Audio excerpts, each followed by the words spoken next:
one thing I do when I'm creating like kind of soundscape ambient stuff, but then I want to add in some other flavor to it. Sometimes I'll use cinematic things to kind of build this little palette, right? And then I'll come back and play drums, or in this case, I'm just using a drum loop, and then I'll add and play the bass over it. So let me just let you hear it first.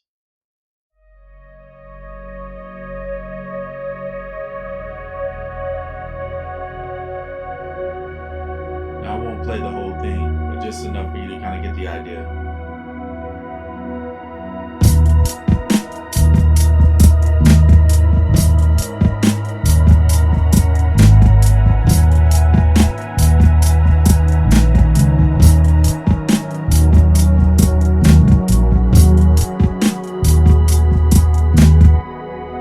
That's enough. Let me show you what I'm doing. Wait a second. So there's 3 plugins going on. So this is, I think it's pronounced, I'm probably going to say this wrong again. This is from fours.fm. I call it Chiral. That's not right. But anyway, you can see the title of it right here. So I use this plugin not as often as I probably would like to, but I do enjoy using it. Let's go back here.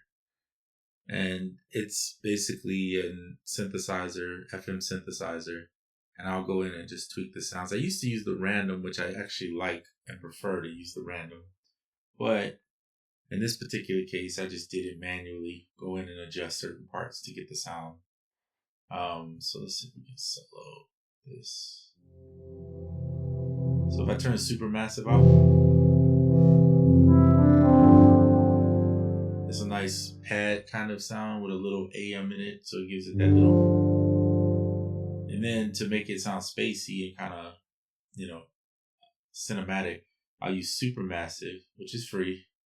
And then I have these Mr. Card. If you guys don't know about him, he's on YouTube. He does a lot of presets for different synthesizers. So he made some Valhalla Supermassive presets, which I think if you buy anything from him, sometimes he'll give you these for free. Just so you know that.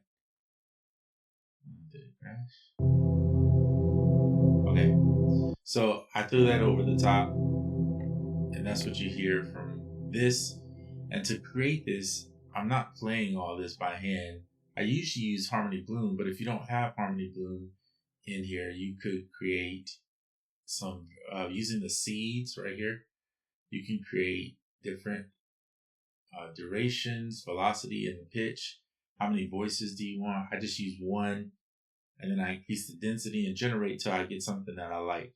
These are all generated, but you need to set your key first. So I set it for Phrygian. Cool.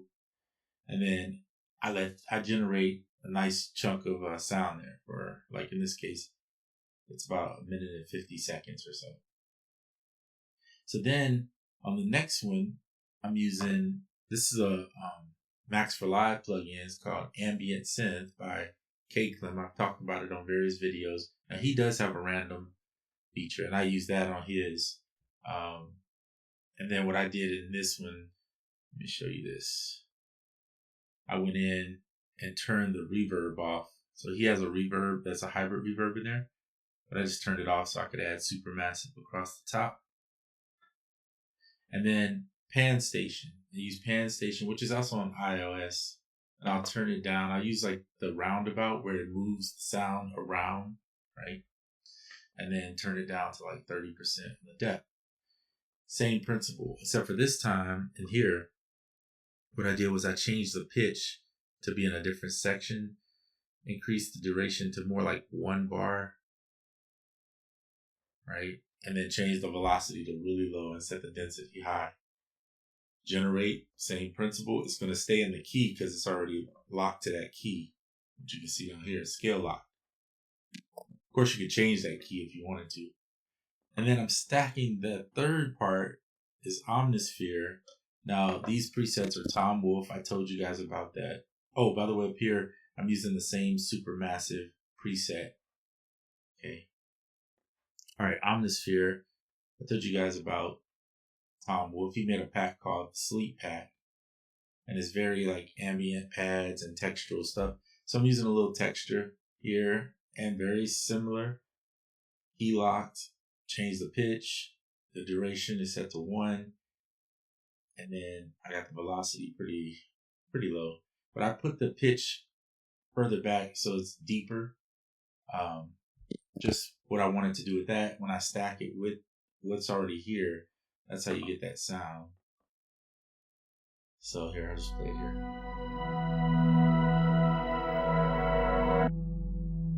So see how deep that one is? This one's kind of middle, and this one's high. So I'm doing like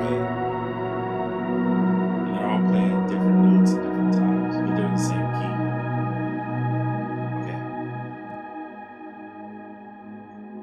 So they're all playing different things at the same time, but they're in a different key. I mean, a different notes hitting at different times. So it kind of gives you a nice airy, spacey sound.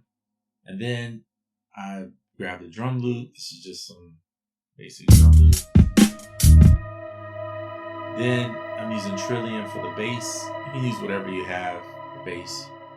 And I actually played this one in because I wanted to. I mean, I guess I could have sit there but I wanted a certain bass line. So when you want something specific, then you got to play it, right? Or draw it in, whichever one you do. So, and I use the same bass all the time, pretty much. It's just a muted jazz bass. And then I usually put a bass fattener. Sometimes I don't have that on there. And then I'll use the bass punch in parallel. This is Roar. And this is just a glue compressor in the presets for your Ableton Live. All right. And that's it. And then on the drums, I do have a drum bus, which I use all the time. This is Roar, the drum kit enhancer. I love putting that on the drums. And then I use Valhalla Vintage Verb with it's a preset called Drum Air. And I put like 10%. That's on all my drums all the time. And then I just dial that in with the mixer. Dial it in right about here. Sometimes 50% depending on what I'm doing. Oops. That. And then there you go. So it's kind of like it's boom bap mixed with like cinematic space music. So I don't know how to describe that, but I just tend to go with what I like. And that's it. Sometimes it's gonna be jazzy. Sometimes it's this kind of sound. Sometimes I'll put no drums, and I'll just roll with the or bass, and I'll just have it roll with the sounds. And the bass will end up being whatever I play pitched notes down, or these notes are down like 0 to 1 octave. That'll be the bass sound. And so I'll let that play the bass, but that's more of a simple when I'm just trying to create bass to put in it. But this is more of me trying to play it. So it's cool. It's just different ways to do it, right? Just depends on what you want to do. But anyway, I like to stack different FM or sounds.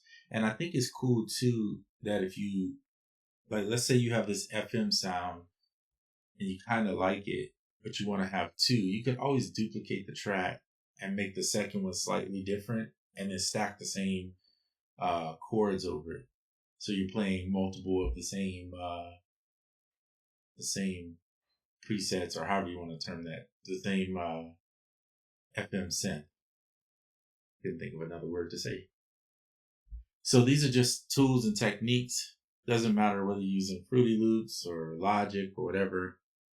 Stacking synth sounds and having them pitched different places sometimes can give you some interesting vibes.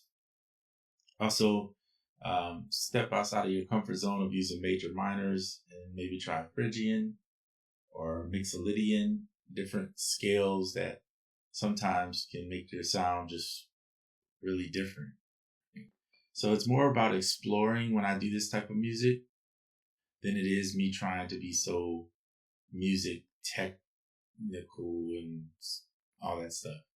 I'm just trying to find sounds and that sound good together, which is fun for me because if I get too techie with trying to be chord this and do that chord, while those are fun to do, this gives me something to move away from that type of workflow. So it's just a little bit different, but you can do some of this stuff in iOS using. I use sometimes samples and I'll just like stretch them till you get that kind of a spacey sound, and then add a bunch of reverb over it or delays. So try those things out, see how you like it, and just explore. Step outside your comfort zone sometimes and try new things. All right, that's it for this video. I'll see you on the next one.